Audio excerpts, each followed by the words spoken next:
2025 is just like a buffet of dope for gamers, and some of these games are so ridiculously next level, sometimes you'll just question mobile gaming reality, one or two times for sure, before we even reach number 5. Here's some of the biggest games of 2025 and 2026 for Android and iOS.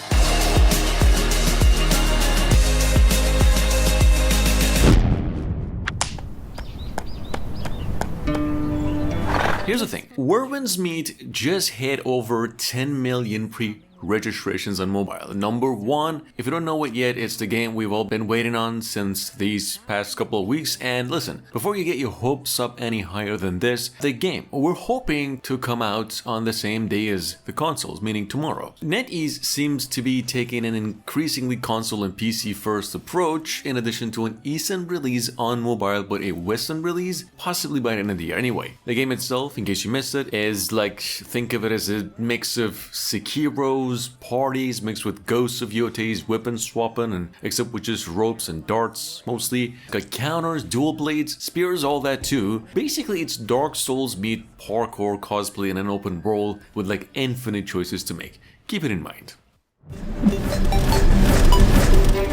Yeah, it's actually happening. Palworld Mobile is officially coming with an alpha test later on in the year. Think of this game also as a Pokemon meets survival crafting, but like the twist is your adorable little pals here can wield guns. I mean, why not? Open world exploration, battling, building are all on the table, and craft on promises it'll mirror the PC chaos while leaning slightly, cartoonish. Details are scarce, but the G-Star show will finally give us a proper look. If you've ever wanted to breed, craft, and accidentally farm a Pikachu with a rifle, get hyped. Palworld's about to make that a mobile reality soon. Highly likely by the end of the year. Space is huge, and work to be done. Deep Rock Galactic Survivor's finally out on mobile, and it's actually free. To some extent, though we've already mentioned this game, it's a long time coming. Instead of the usual co-op, this is actually a solo roguelike, where you're stepping as one of a bunch of space dwarves digging and obliterating their way into the planet's core. Your weapons fire automatically like the vampire survivors, and as you focus on your surviving, mining, and upgrading a ton as you go. Not entirely a ARPG here, but rather a arcade roguelike game. It's right up there with Diablo, and the whole thing's even less than a gigabyte in size. Now here's some good news. Arknight's Endfield second closed beta just showed just how far this game's come. Sharper visuals, smoother combat, and a world that's basically a wet dream for anyone who loved complex systems and water physics that actually matter. It's got new puzzles we've witnessed, aggressive water-based enemies, and power grid that makes you feel like an anime electrician. Characters now have layered mechanics like sheep launching healers and sword-swinging demolitions. It's tactical chaos wrapped in style, part builder, part ARPG, all ambition. Hitting mobile, PC, and PlayStation 5 in early 2026. It's basically if Genshin Impact and Starfield had a kid who actually did his homework. You've definitely heard it before, but if you didn't, Control is coming to mobile. The same high-end GPU melting PC game is about to help you with a pocket heater this winter. And this ain't just some watered-down random port either, it's actually Control. Bizarre physics, breaking and mind-bending shooter that still makes consoles sweat by the famous developers Remedy. If it somehow runs smoothly, it's gonna be a miracle. If not, congratulations, you've just unlocked the world's most expensive heater at the palm of your hand. Either way, Control on mobile isn't just ambitious, it's kinda disrespectful. In a good way though. We're gonna see when the game comes out, it'll be about $10. Have you ever wondered what would happen if Animal Crossing joined a satanic book club? Because it's basically Cult of the Lamp. The game has been out on PC with universal positive acclaim, and it's finally coming out to mobile as a free one, although it'll definitely have paid elements, and it's all happening December 2nd. Well, basically in this game you play as a cute little sheep possessed by an eldritch god, building a cult while occasionally committing light little murders between sermons. It's half Bending of Isaac, one of my favorite games of all time, half Management Sim, and just fully adorable blasphemy. It's a pretty cute game, creepy, morally consenting in all the right ways. Devolver Digital basically at its most unhinged. Anyway, like I said, It's coming out December 2nd.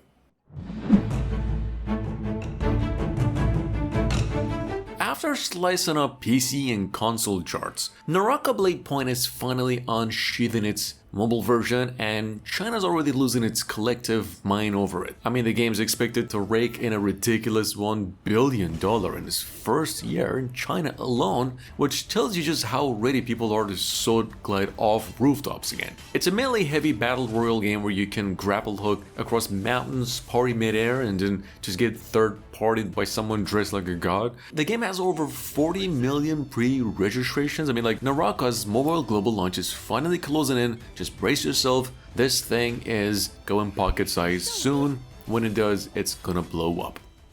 So it looks like once again there could be innocent chickens in peril.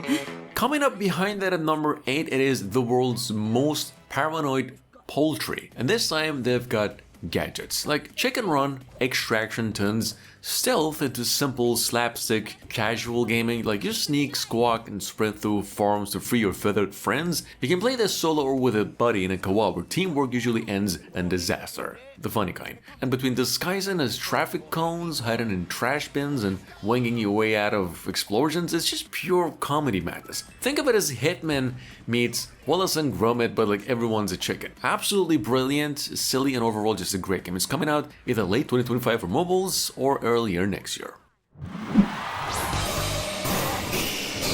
Pokemon's next big flicks is not about catching them all anymore, it's about crushing them strategically. Coming to mobile and Switch next year. If you missed it here, Pokemon Champions ditches old tall grass stuff for tactics, giving you full control of team building, stat tweaking, and mega evolving mayhem. Think like Pokemon Stadium meets Final Fantasy Tactics, but like then prettier and with like way more bragging rights. You're gonna be recruiting, training, doing trial Pokemons, earn victory points, and just pull off cinematic mega evolutions as you go. Anyway, crossplay's baked in, so this one's not just for fun, it is definitely for glory as well.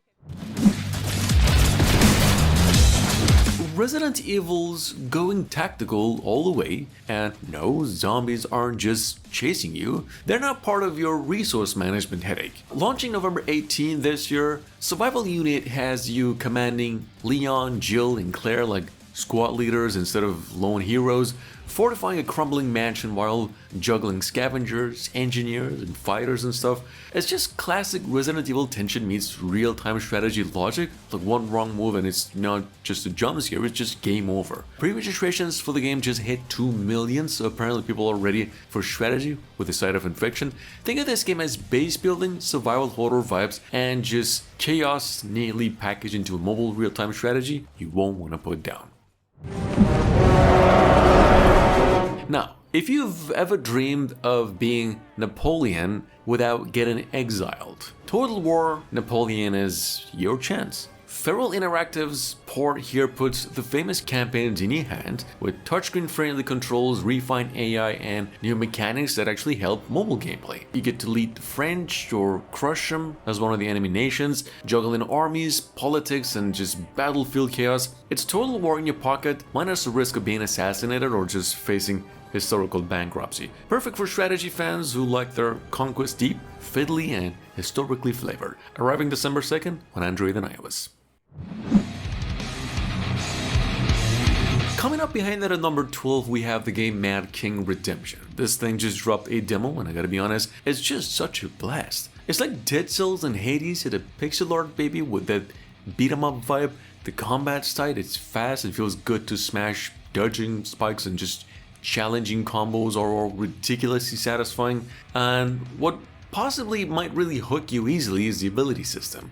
You get to mix hero skills, passive buffs, and random forbidden powers to make your own different build. Dungeons are tough but fair, the pixel art style just hits right. It's a pretty short game now through the demo, but the full thing's coming into mobile next year, and it's already looking like a great game. It's definitely a must play.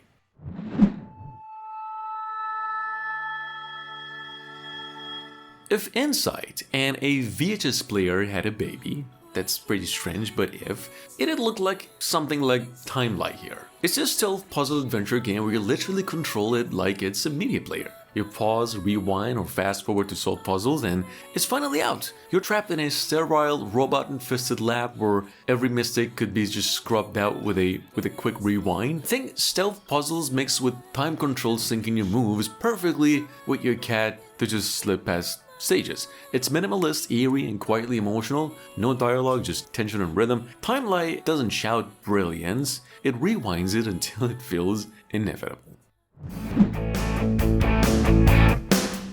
Now, with that being said, after a decade of teasers, beta tests, and probably too many cups of coffee with NetEase, Racing Masters Live globally, and you know, this thing is probably not your usual racing arcade type of game. It is a racing simulation, a full-blown one, with physics that actually make you feel like you're sliding into that hairpin, not just tapping your screen and stuff. It's got Unreal Engine visuals, which is great. It's got great cars, Lamborghini, Porsche, all the cool toys, check. Real-world circuits that make you forget you're on your phone sometimes. Just don't expect to win races without actually knowing what you're doing with a car. This one's for people who like their racing realistic and, you know, the bragging rights earned.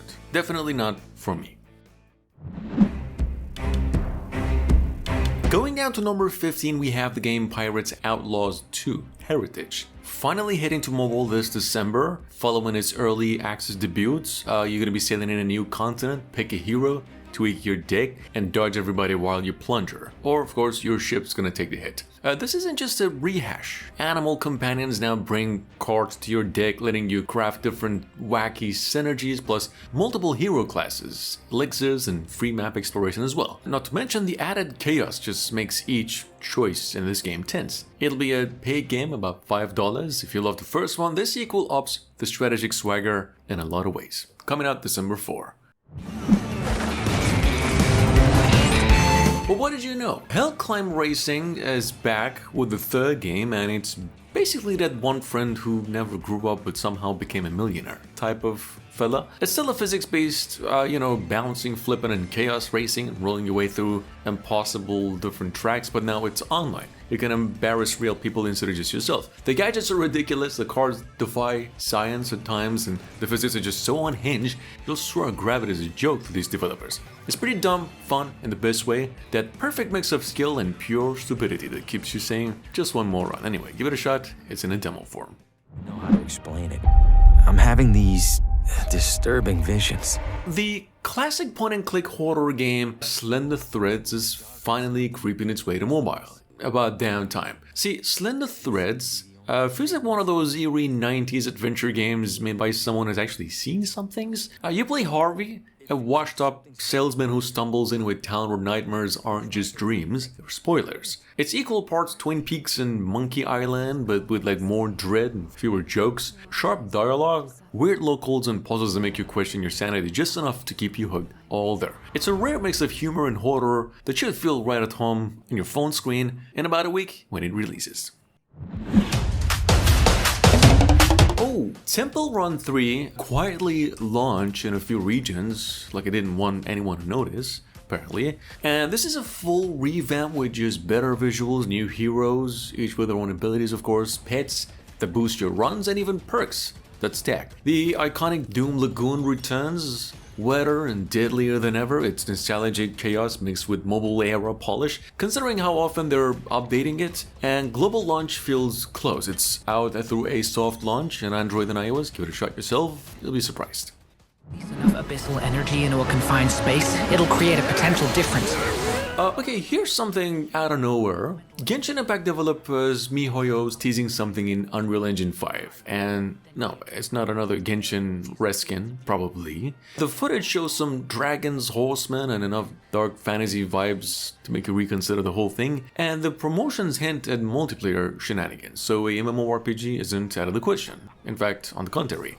Beyond that, nada. These developers are keeping it mysterious as always. We don't really like to go any further. Just that keep it in mind, this thing might come out sometime early, possibly to mid next year. Moving on.